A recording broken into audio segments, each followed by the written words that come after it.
10 വർഷമായി അധികാരത്തിൽ പുറത്തിരിക്കുന്ന കേരളത്തിൽ കോൺഗ്രസിനെയും ഐക്യജനാധിപത്യ മുന്നണിയും അധികാരത്തിലേക്ക് തിരിച്ചു കൊണ്ടുവരിക എന്ന ലക്ഷ്യത്തോടു കൂടിയാണ് പ്രതിപക്ഷ നേതാവ് വി.ഡി. സതീശൻ നയിക്കുന്ന പുതുയുഗ യാത്ര സപ്തഭാഷാ സംഗമഭൂമിയായ കാസർഗോഡ് നിന്നും ആരംഭിച്ച അതിന്റെ പര്യടനം ഇപ്പോൾ കശുവണ്ടിയുടെയും കയറിന്റെയും കായലിന്റെയും നാടായ കൊല്ലത്ത് എത്തിയിരിക്കുകയാണ്.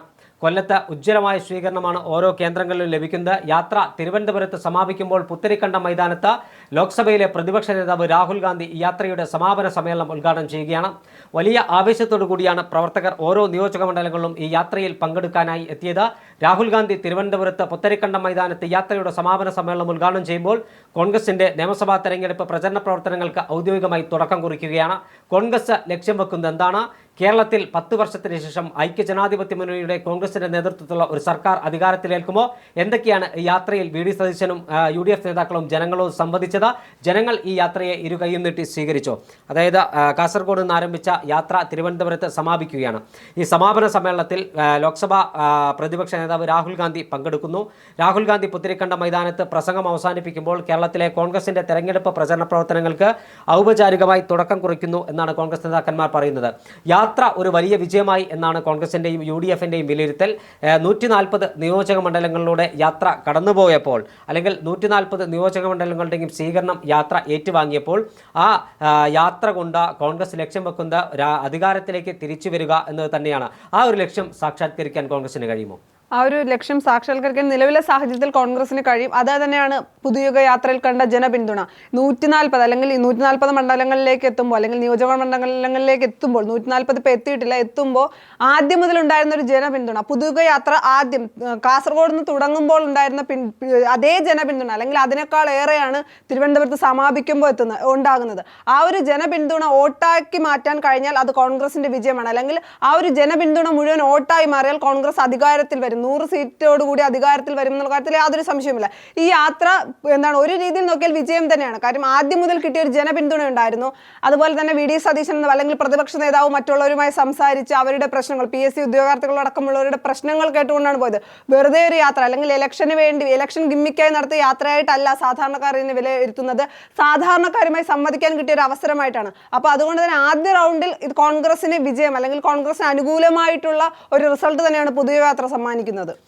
തീർച്ചയായും കാസർഗോഡ് നിന്ന് ആരംഭിച്ച യാത്ര കാസർഗോഡ് ജില്ലയിലെ 5 നിയോജക മണ്ഡലങ്ങൾ, മഞ്ചേശ്വരത്തെ ഉപ്പളയിൽ നിന്നാണ് യാത്രയ്ക്ക് തുടക്കം കുറിക്കുന്നത്. മഞ്ചേശ്വരം, കാസർഗോഡ്, തൃക്കരിപ്പൂര്, ഉദുമ, കാഞ്ഞങ്ങാട്, ഈ 5 നിയോജക മണ്ഡലങ്ങളുടെ ചരിത്രമെടുത്ത് പരിശോധിക്കുമ്പോൾ 2021ലെയും 2016ലെയും നിയമസഭാ തെരഞ്ഞെടുപ്പിൽ മഞ്ചേശ്വരത്തും കാസർഗോഡ് മാത്രമാണ് ഐക്യജനാധിപത്യ മുന്നണിക്ക് ജയിക്കാൻ കഴിഞ്ഞത്.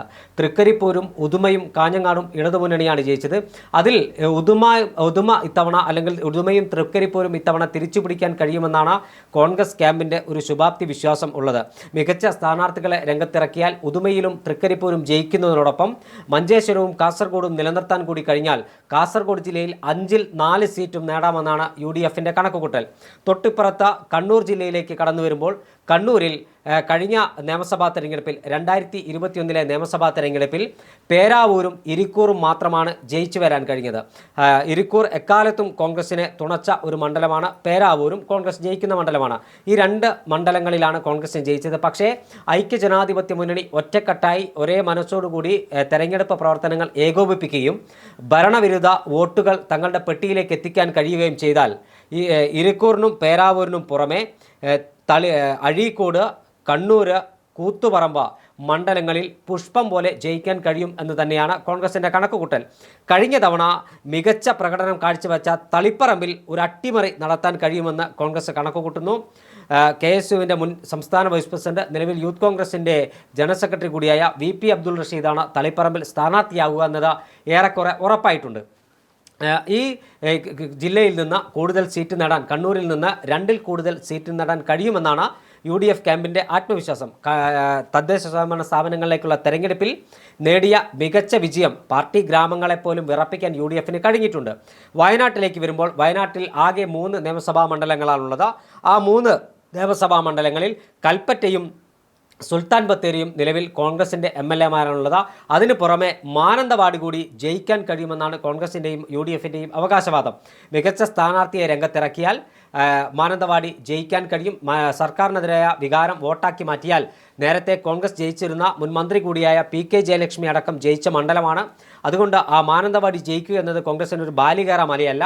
മാനന്തവാടി വരാൻ കഴിയുന്ന കാര്യത്തിൽ തർക്കമില്ല.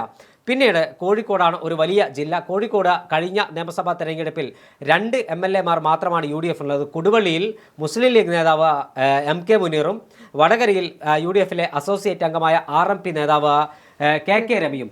ഇതിന് പുറമെ ഇത്തവണ നാദാപുരം, കൊയിലാണ്ടി, കോഴിക്കോട് സൗത്ത്, അതോടൊപ്പം കുന്നമംഗലം മണ്ഡലങ്ങൾ ഉറപ്പായി ജയിക്കാമെന്നും തിരുവമ്പാടി പിടിച്ചെടുക്കാൻ കഴിയും എന്നാണ് കോൺഗ്രസിൻ്റെ UDFിൻ്റെയും കണക്കുകൂട്ടൽ. കുറ്റ്യാടി UDFിന് ജയിക്കാൻ കഴിയുമെന്നാണ് അവർ പറയുന്നത്. അതോടൊപ്പം തന്നെ ബേപ്പൂരിൽ ഒരു മികച്ച മത്സരമാണ് നടക്കുന്നത്. മന്ത്രി PA മുഹമ്മദ് റിയാസ് ആയിരിക്കും അവിടെ ഇടതുമുന്നണി സ്ഥാനാർത്ഥി എന്ന് ഏറെക്കുറെ ഉറപ്പായിട്ടുണ്ട്. റിയാസിനെതിരെ മുൻ ഇടതുമുന്നണി MLA, നിലമ്പൂർ MLA ആയിരുന്ന പിന്നീട് തൃണമൂൽ കോൺഗ്രസിൽ ചേർന്ന PV അൻവർ ആയിരിക്കും സ്ഥാനാർത്ഥിയായി വരിക എന്ന് ഉറപ്പായിട്ടുണ്ട്. അതുകൊണ്ട് തന്നെ കുറ്റ്യാടി, നാദാപുരം, പേരാമ്പ്ര, കൊയിലാണ്ടി, കോഴിക്കോട് സൗത്ത്, കുന്നമംഗലം, തിരുവമ്പാടി 7 പുതിയ മണ്ഡലങ്ങൾ ഇത്തവണ പിടിച്ചെടുക്കാൻ കഴിയുമെന്നാണ് UDF ക്യാമ്പിൻ്റെ അവകാശവാദം. പിന്നീട് മലപ്പുറത്തേക്ക് എത്തുമ്പോൾ കഴിഞ്ഞ തവണ UDFിന് നഷ്ടമായത് പൊന്നാനിയും തവനൂരുമായിരുന്നു. നിലമ്പൂർ പിന്നീട് UDF തിരിച്ചു പിടിച്ചു. ഈ പൊന്നാനിയും തവനൂരും അതോടൊപ്പം തന്നെ തിരൂരും ഇത്തവണ ജയിക്കാൻ, അതിൽ 3 മണ്ഡലങ്ങളിൽ 2 മണ്ഡലങ്ങൾ ഉജ്ജ്വലമായ വിജയം നേടാൻ കഴിയും. മലപ്പുറത്തൊരു സമ്പൂർണ്ണാധിപത്യമാണ് UDF ലക്ഷ്യമിടുന്നത്. പാലക്കാടേക്ക് വരുമ്പോൾ പാലക്കാടും മണ്ണാർക്കാടും മാത്രമാണ് നിലവിൽ UDFിൻ്റെ കൈവശമുള്ളത്. പാലക്കാടിനും മണ്ണാർക്കാടിനും പുറമെ ചിറ്റൂർ, പട്ടാമ്പി, കോങ്ങാട് മണ്ഡലങ്ങൾ പിടിച്ചെടുക്കാൻ കഴിയുമെന്നാണ് UDFിൻ്റെ ഒരു പ്രതീക്ഷ. തൊട്ടിപ്പുറത്ത് തൃശ്ശൂരിൽ ചാലക്കുടി മാത്രമാണ് UDFിൻ്റെ കയ്യിലുള്ളത്. ഒല്ലൂര്, വടക്കാഞ്ചേരി, കുന്നംകുളം, തൃശ്ശൂർ, മണലൂര്, നാട്ടിക, അതോടൊപ്പം തന്നെ ചാലക്കുടി നിലനിർത്തുകയും ചെയ്ത് 7 സീറ്റിൽ ജയിക്കാൻ കഴിയുമെന്ന് UDF ആത്മവിശ്വാസം പ്രകടിപ്പിക്കുന്നു. എറണാകുളത്തേക്ക് വരുമ്പോൾ കഴിഞ്ഞ തവണ നഷ്ടപ്പെട്ട കൊച്ചിയും കളമശ്ശേരിയും അതോടൊപ്പം തന്നെ കുന്നത്തുനാടും തിരിച്ചു പിടിക്കാൻ കഴിയുമെന്ന് കോൺഗ്രസ് ക്യാമ്പ് കണക്കുകൂട്ടുന്നു. ഇടുക്കിയിൽ ഉടുമ്പൻചോലയിൽ ഇത്തവണ ജയിക്കാൻ കഴിയുമെന്നാണ് കോൺഗ്രസിൻ്റെ പ്രതീക്ഷ. ഇടുക്കി മണ്ഡലം തിരിച്ചു പിടിക്കാൻ കഴിയും. ദേവികുളം തിരിച്ചു പിടിക്കാൻ കഴിയുമെന്ന് കോൺഗ്രസ് പ്രതീക്ഷ പങ്കുവെക്കുന്നു. കോട്ടയത്ത് മികച്ച മുന്നേറ്റം സൃഷ്ടിക്കാൻ കഴിയും. കഴിഞ്ഞ തവണ നഷ്ടമായ ഏറ്റുമാനൂർ അടക്കം ഇത്തവണ തങ്ങളുടെ ഏറ്റുമാനൂരും പൂഞ്ഞാറും അടക്കമുള്ള മണ്ഡലങ്ങൾ ഇത്തവണ തിരിച്ചു പിടിക്കാൻ കഴിയുമെന്ന ശുഭാപ്തി വിശ്വാസമാണ് കോൺഗ്രസ് ക്യാമ്പ് പങ്കുവെക്കുന്നത്. പത്തനംതിട്ടയിൽ സമ്പൂർണ്ണാധിപത്യമാണ് കോൺഗ്രസിൻ്റെ പ്രതീക്ഷ. 5 സീറ്റും കോൺഗ്രസ് നേടും.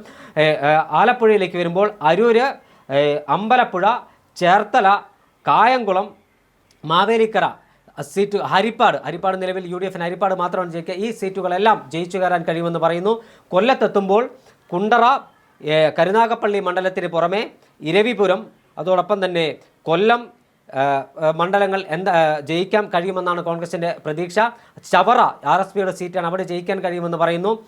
തിരുവനന്തപുരത്ത് വരുമ്പോൾ കോവളത്തിന് പുറമെ കോൺഗ്രസിൻ്റെ കൈവശമുണ്ടായിരുന്ന വട്ടിയൂർക്കാവ്, തിരുവനന്തപുരം സെൻട്രൽ, നെയ്യാറ്റിൻകര, പാറശാല ഉൾപ്പെടെയുള്ള മണ്ഡലങ്ങൾ, അരുവിക്കര, കഴക്കൂട്ടം തുടങ്ങിയ മണ്ഡലങ്ങൾ ജയിക്കാനാകുമെന്നാണ് കോൺഗ്രസിൻ്റെ കണക്കുകൂട്ടലും പ്രതീക്ഷയും.